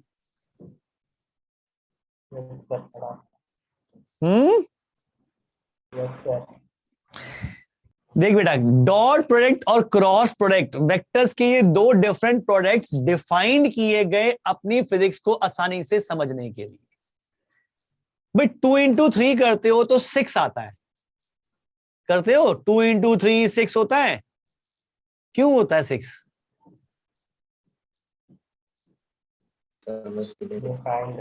मींस मल्टीप्लीकेशन कुछ डिफाइन की गई है ना। आप इस साइन को कहते हो मल्टीप्लीकेशन। मैं यहां लिखूं 4, यहां लिखूं 3, तो आप आंसर बता दोगे 12, बता दोगे। और ऐसी मैं लिखूं 4 और ऐसा साइन लगा दूं तो आप आंसर बता दोगे 7। ये इसका मतलब एडिशन ही है, इसका मतलब मल्टीप्लीकेशन ही है। ये किसने बता दिया और कहां से आ गया? हमने रूल बनाया, रूल बनाया, हमने डिफाइंड किया। ऐसे ही वेक्टर्स के भी दो तरह के प्रोडक्ट हमने डिफाइंड किए। क्यों डिफाइंड किए? फिजिक्स में जैसी जैसी जरूरत पड़ती गई हम वैसे वैसे मैथ्स को डेवलप करते गए। इंटीग्रेशन बना क्यों? अरे फिजिक्स के लिए बना। डिफरेंशिएशन क्यों बना? फिजिक्स के लिए बना। Maths is a language of physics, बिना मैथ्स के फिजिक्स समझ में नहीं आती। तो वो वेक्टर्स का प्रोडक्ट डिफाइंड ही किया गया है इस तरह से कि हमें फिजिक्स समझ में आए, हम आसानी से समझ सकें। तो क्रॉस प्रोडक्ट डिफाइन किया गया जिसे हम वेक्टर प्रोडक्ट भी कहते हैं, कि दो वेक्टर को मल्टीप्लाई करें और उनका रिजल्टेंट भी वेक्टर आए। डायरेक्शन भी डिफाइन कर दी, परपेंडिकुलर लेंगे जी। तो जब भी ए क्रॉस बी आ गया, हमें समझ में आ गया कि हम क्या डिफाइन किया, हमने उसका यूज करना शुरू कर दिया हमने। क्या क्लियर? चलो जी, अभी ये तो हो गया हमारा। सर फिजिक्स का मैथ्स का वेक्टर एक ही है? वेक्टर तो सेम ही है, वेक्टर तो वेक्टर ही है मतलब सर ऑपरेशंस। मैथ्स में अभी आप वेक्टर्स पढ़ोगे चैप्टर 1, वेक्टर्स एंड 3, सब कुछ वही है जो फिजिक्स में है, कुछ नया नहीं है। हाँ, वेक्टर मैथ्स में और डिटेल में पढ़ोगे, कोई नई चीजें भी पढ़ोगे। मैंने तो फिजिक्स में अभी आपको सिंपल सिंपल वेक्टर्स पढ़ा होगा आपने, डॉट प्रोडक्ट, क्रॉस प्रोडक्ट। वहां पे आप scalar triple product, vector triple product भी पढ़ोगे। बहुत सारी प्रॉपर्टीज ऐड हो जाती है सर। बहुत सारी प्रॉपर्टीज भी हैं। लीनियर कॉम्बिनेशन क्या होता है, इंडिपेंडेंट और डिपेंडेंट लीनियर कॉम्बिनेशंस क्या होते हैं, ये सब चीजें पढ़ोगे। फिर उसका 3D में बहुत अच्छा यूज करोगे, प्लेन की इक्वेशन, स्ट्रेट लाइन की इक्वेशन, स्फीयर की इक्वेशन, ये सब करोगे 3D में, जो सारा वेक्टर्स ही है। चलो हम कहां पहुंच रहे हैं मैथ्स में अभी? क्या ये समझ में आ गया? Yes sir. Yes sir. अब देखो, अब देख, हेडिंग लिख लो, oscillation, oscillation of dipole in uniform electric field. Heading है oscillation of dipole in uniform electric field. और इस रिजल्ट पे बेस्ड क्वेश्चन एग्जाम में बहुत आते हैं, तो जो मैं ड्राइव करने जा रहा हूं। सर एक बार फिर से टॉपिक रिपीट कर दीजिए ना। ऑसिलेशन ऑफ डायपोल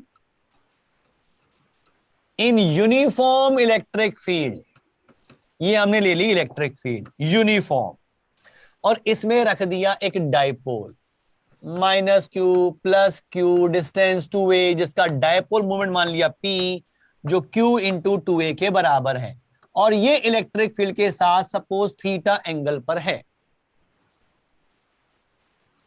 इसकी इक्विलिब्रियम की पोजीशन ये डॉटेड लाइन वाली होगी, यस सर, और वो स्टेबल होगी।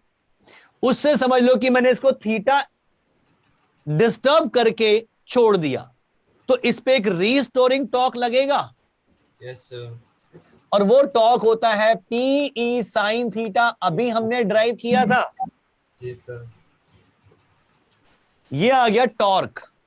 टॉर्क मिला है, लेकिन ये टॉर्क थीटा के प्रोपोर्शन में नहीं आ रहा, लेकिन एक अजम्पशन में लेके चलूं, if theta is very small, तो मैं साइन थीटा को अप्रोक्सीमेटली थीटा लिख सकता हूं। Yes sir, yes sir, torque बन जाएगा PE थीटा, साइन थीटा की जगह पे थीटा आ गया।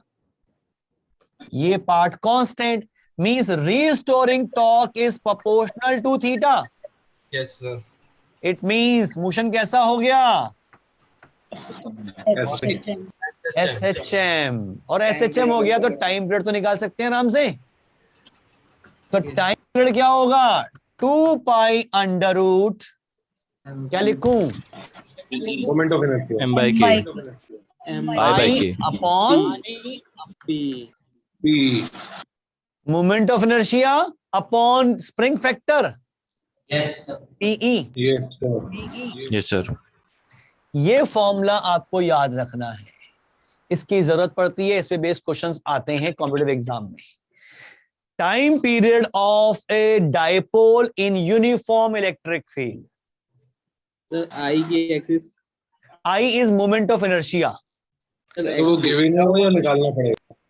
भाई अगर दे रखा है, इसके मासेस दे रखे हैं, डिस्टेंस दे रखा है, और ये बीच की जो रॉड है ये मासलेस दे रखी है, तो इस केस में तो मैं I को कह सकता हूं ma² का 2 times, yes ma² plus ma²। इस एक्सिस पे वो, यस सर, यस, भाई पॉइंट मास है तो ma², सिंपल सिंपल। और अगर कोई और केस होता तो उसके अकॉर्डिंग देख लेता, लेकिन ये ध्यान रखना है, this moment of inertia, this is moment of inertia about centre of mass. क्योंकि ऐसे सिस्टम को अगर मैं छोड़ता हूं तो ये सिस्टम ऑसिलेट करेगा अपने सेंटर ऑफ मास के अबाउट। सेंटर ऑफ मास के अबाउट क्यों? क्योंकि सिस्टम पे नेट फोर्स 0 है। अगर सिस्टम पे नेट फोर्स 0 है तो क्या सेंटर ऑफ मास मूव करेगा? नो सर, नो सर, भाई सेंटर ऑफ मास की स्टेट को चेंज करने के लिए नेट फोर्स चाहिए होता है सिस्टम पे। सिस्टम पे नेट फोर्स तो लग नहीं रहा, तो इसका मतलब सेंटर ऑफ मास तो मूव नहीं करना। तो सेंटर ऑफ मास के अबाउट ही ये सिस्टम रोटेट कर रहा, ऑब्सोलेट कर रहा होगा। यानी कि मोमेंट ऑफ इनर्शिया जो हमें निकालना है that is about centre of mass. क्या ये बात clear? Yes Yes. Sir, yes sir, इससे बेस अभी दूंगा क्वेश्चन, गड़बड़ मत कर देना। सर जैसे सेंटर ऑफ मास होता है सर, हाँ तो उससे सर हमारा बहुत सारा काम इजी हो जाता है। बिल्कुल, सर, ऐसे सेंटर ऑफ चार्ज नहीं होता। अब ये मत सर पूछो। सर होना चाहिए था वैसे। चाहिए था, लेकिन उसकी प्रॉपर्टीज ऐसी हैं कि वो सेटिस्फाई नहीं कर रही उसको, तो हम नहीं ले पा रहे। वहां कर रही थी तो ले लिया, यहां नहीं कर रही। ठीक है यस सर। भाई, जो शॉर्टकट्स होते हैं वो तो हम एक्सपेरिमेंटली रिपीटेड एग्जांपल लेकर चेक करते हैं कि सब में सेटिस्फाई हो रहे हैं तो चल भाई यूज कर ले, नहीं हो रहे तो मैं कैसे शॉर्टकट बना दूं। तो सेंटर ऑफ मास भी एक शॉर्टकट समझ सकते हो। हेलो, हाँ जी सर संडे टेस्ट होगा? क्या चीज? संडे टेस्ट है? देखो सर आवाज टेस्ट पूछ रहा है। थोड़ा सा माइक को दूर करके बात करो। हाँ सर संडे टेस्ट है? संडे को टेस्ट अगर शेड्यूल में है तो जरूर होगा बेटा। शेड्यूल 17 और 24 का ही शेड्यूल था वो। कितना कब का शेड्यूल था? 24 का। एक जना बोले भाई। बस 2 दिन का शेड्यूल आया था, 17 और 24 का, 2 टेस्ट जिस दिन हुए थे हमारे। उसके बाद का शेड्यूल नहीं आया अभी तक आपके पास? नहीं सर। मैं इसके आगे का मैं भिजवा देता हूँ, जब भी है मैं भिजवा देता हूँ बेटा, आज ही भिजवा देता हूँ शेड्यूल। Yes sir. आज पे अपलोड नहीं है सर आपकी क्लास के। कौन सी क्लास अपलोड नहीं है? पिछले वो 23 तारीख वाली शाम में। अपलोड ही नहीं है? नहीं सर, रिकॉर्डिंग है। फिर रिकॉर्डिंग है और क्या नोट्स नहीं है? Yes sir. Yes sir. Yes sir, notes मैं पता करवाता हूँ, किसी ने डाले नहीं होंगे, मैं करवाता हूँ बेटा इसको। क्या ये क्लियर है? Yes sir. Yes sir. चलो इसमें एक चीज छोटी सी चीज है, देखो हेडिंग डाल लो, वर्क डन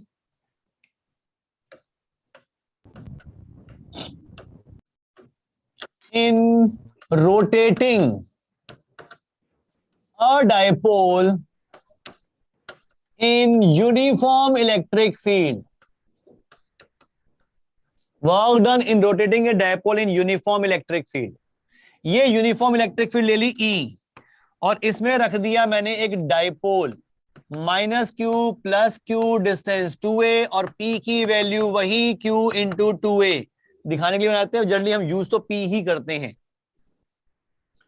और ये डायपोल जो है मान लेते हैं इस इलेक्ट्रिक फील्ड में θ1 एंगल पे है, और मुझे इसे घुमाकर यहां लेकर आना है, यानी कि θ2 एंगल पर लाना है।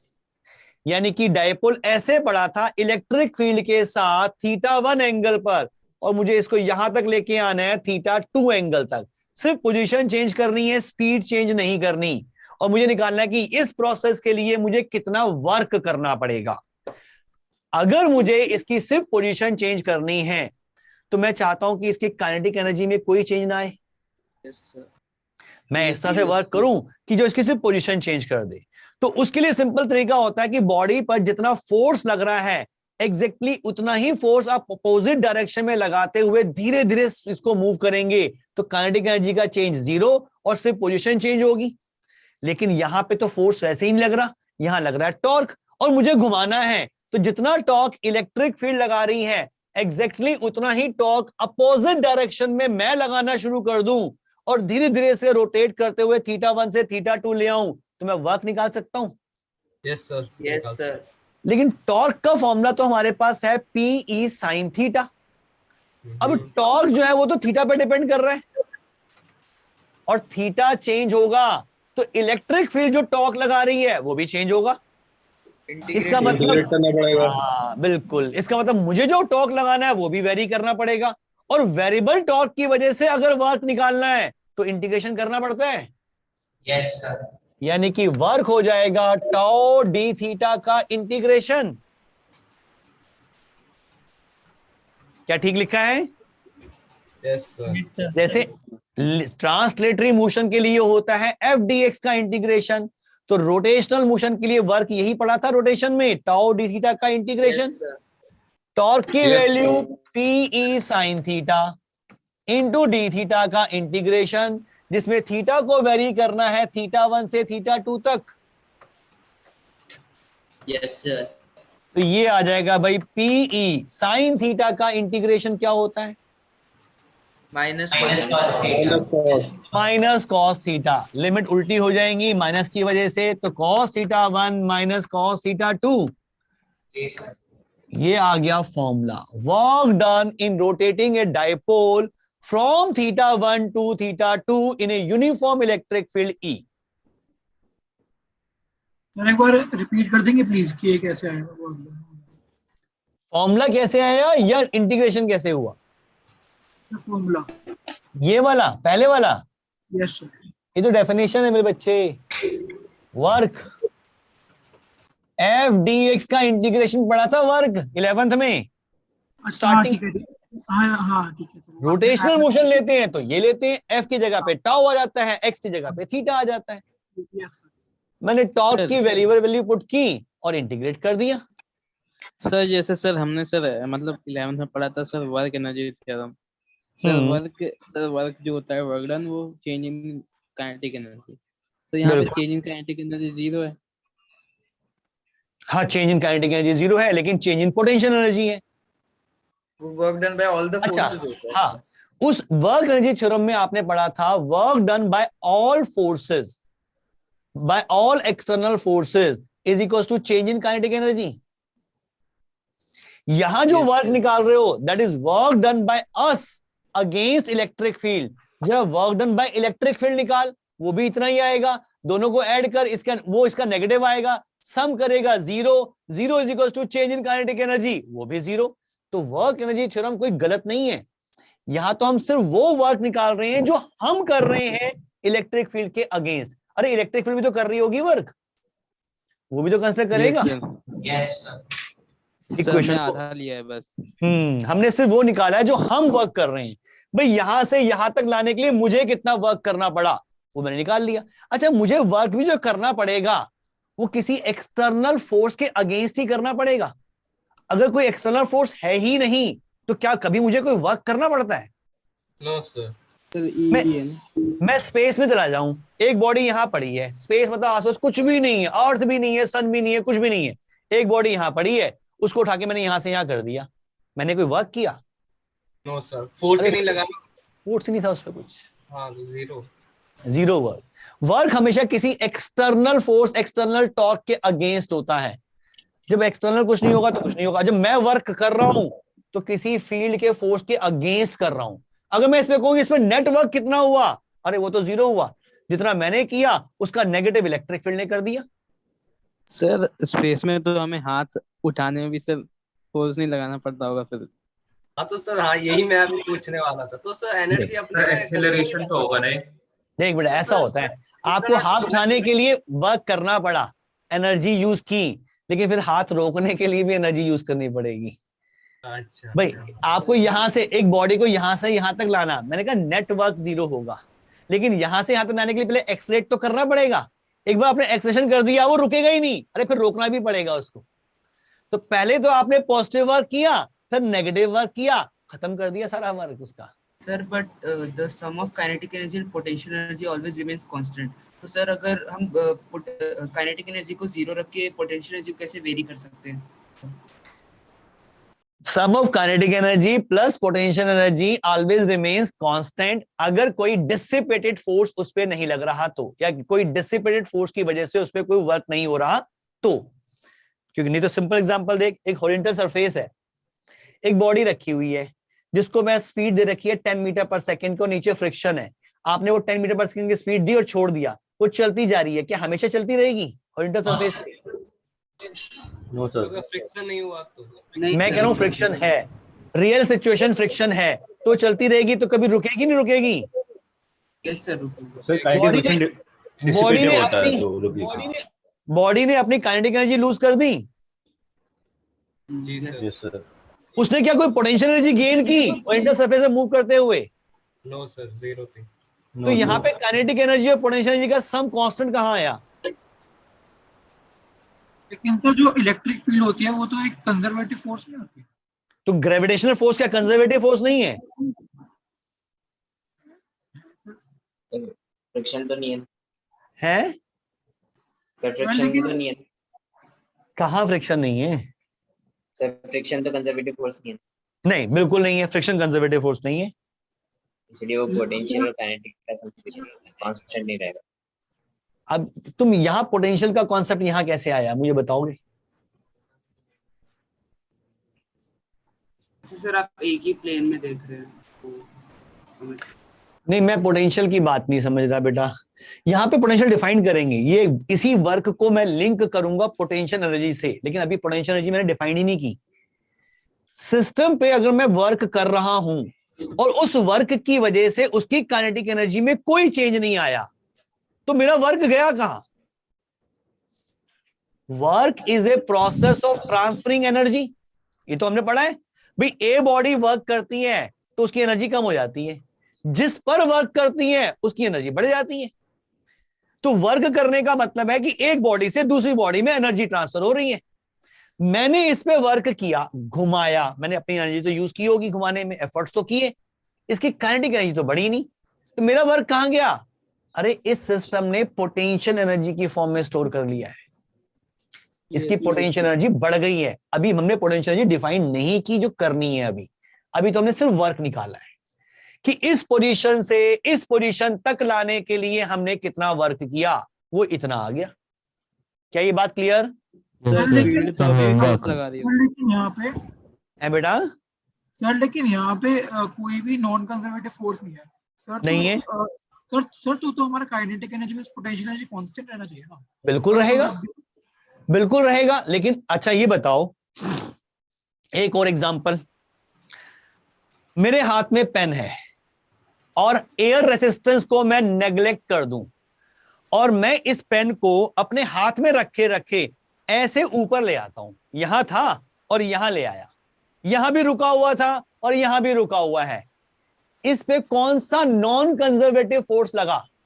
कोई नहीं, कोई भी नहीं, कोई ना। इसकी पोटेंशियल एनर्जी बढ़ गई? Yes sir. काइनेटिक एनर्जी का चेंज कितना है? 0। क्या इस पोजीशन से इस पोजीशन तक इसकी kinetic energy plus potential energy constant है? तो इसे जनरलाइज क्यों कर रहे हो?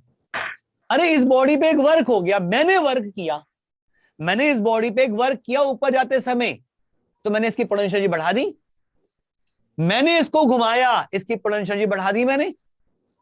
तो इसकी पोटेंशियल एनर्जी में जो इंक्रीमेंट हुआ है वो मेरे वर्क की वजह से हुआ है, काइनेटिक एनर्जी में चेंज नहीं लाया मैं वर्क किस स्टाइल में कर रहा हूं उस पर डिपेंड कर रहा है कि वो बॉडी उस एनर्जी को किस फॉर्म में स्टोर करेगी, काइनेटिक की फॉर्म में। Sir work done is equal to change in energy, मतलब net work done is equal to change in kinetic energy. This is work energy theorem, fix है, कोई दिक्कत नहीं है। तो इसका मतलब कि काइनेटिक एनर्जी में पोटेंशियल एनर्जी हर जगह कांस्टेंट नहीं रहेगी। देख बेटा, पोटेंशियल एनर्जी जो होती है ना एक्चुअल में, that is negative of work done by conservative force होती है। पढ़ाई कभी? Yes sir, yes sir. अब तो दो चीजों को मिक्स करेगा तो हमेशा कंफ्यूज रहेगा। या तो एक तरफ लेके चल कि अगर एनर्जी कंजर्व करनी है means potential energy plus kinetic energy is equal to constant रहनी चाहिए, तो ध्यान रखेगा कि कंजर्वेटिव फोर्सेस के अलावा कोई और फोर्स वर्क ना कर रहा हो, कंजर्वेटिव फोर्सेस के अलावा कोई और फोर्स वर्क ना कर रहा हो, और जितने भी कंजर्वेटिव फोर्स लग रहे हैं उन सब की वजह से जो पोटेंशियल एनर्जी है वो तो काउंट कर रहा है, तो कह सकता है कि potential plus kinetic is equal to constant. Otherwise इसको जर्नलाइज नहीं कर सकता। फिर सर होमवर्क के लिए कुछ क्वेश्चन दे दो। कुछ नहीं मिलेगा आज। अच्छा एक क्वेश्चन मैंने सोचा था, हाँ सर, आया था एक दिमाग में, मोशन का ही था। अच्छा इसका भी दे देता हूं और एक और दे दूंगा। एक हमारे को दे रखा है, डायपोल बनाया हमने, यहां रखा हमने 1 कूलम का चार्ज, -1 कूलम का, और यहां 1 कूलम या 1 कूलम का। ये 1 kg का पार्टिकल है, ये 2 kg का पार्टिकल है, और ये लेंथ जो है ये 1 मीटर की है।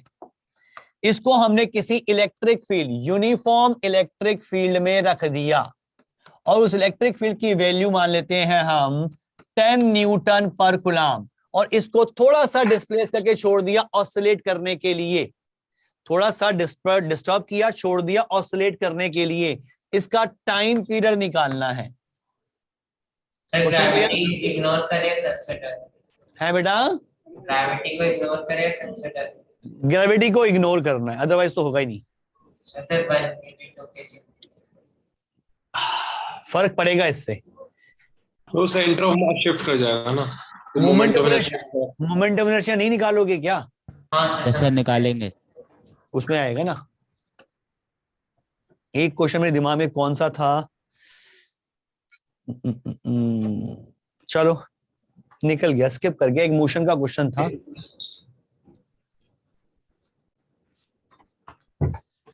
शायद मैंने कहा था आपको दूंगा होमवर्क के लिए, देख के शायद याद आ जाए।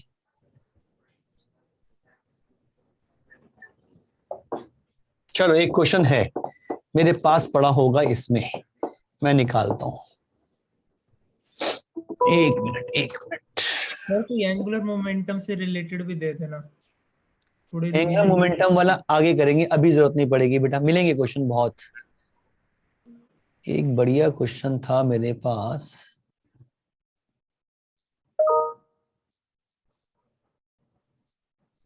हाँ, क्वेश्चन नोट करना पड़ेगा जरा, फटाफट लिखना शुरू कर दो। Yes sir. A charge ball of mass m and positive charge q. A charge ball of mass m and positive charge q is projected vertically. रहने दो, आसान है। दूसरा लिखो, ऐसा आया था पेपर में। हाँ सर। दूसरा लिखो, two identical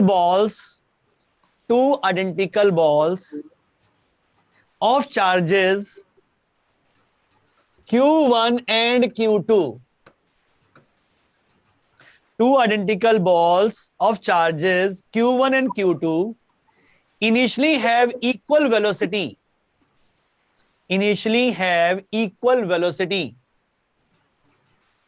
Of the same magnitude and direction.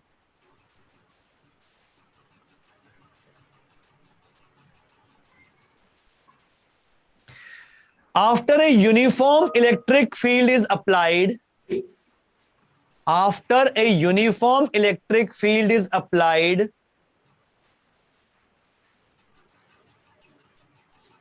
for some time,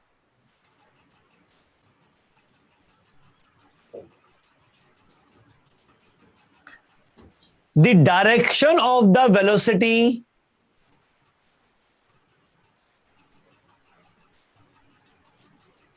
of the first ball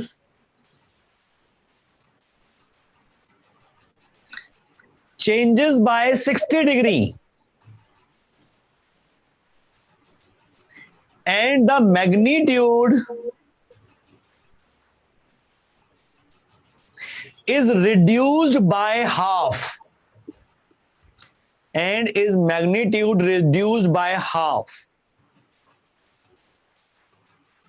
Full stop. The direction of the velocity of second ball,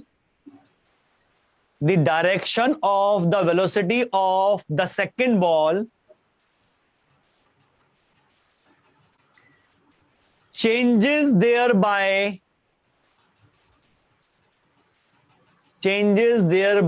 90 degree.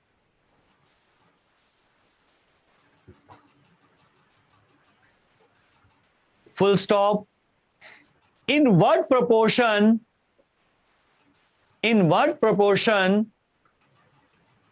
the velocity of the second ball changes?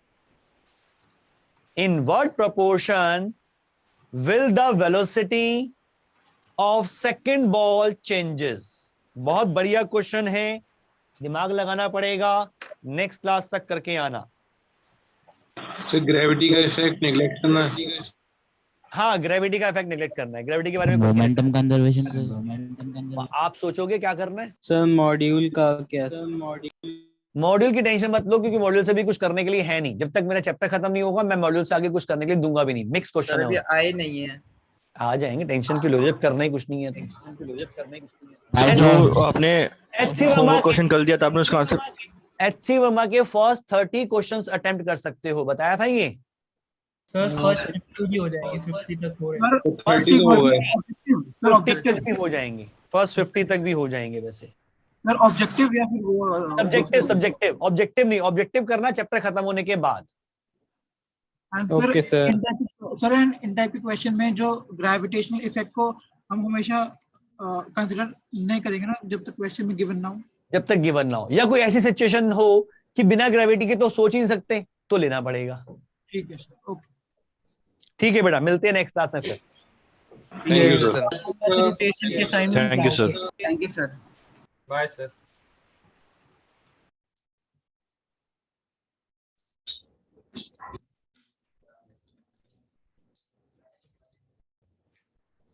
जाते हैं